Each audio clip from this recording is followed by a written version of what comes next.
To remove the battery, start by turning the robot upside down. Use a screwdriver to remove the edge sweeping brush. Loosen the 5 screws that secure the bottom cover.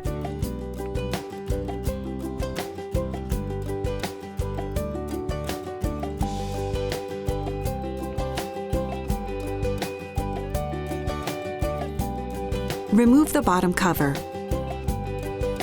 Press the Release tab to remove the battery.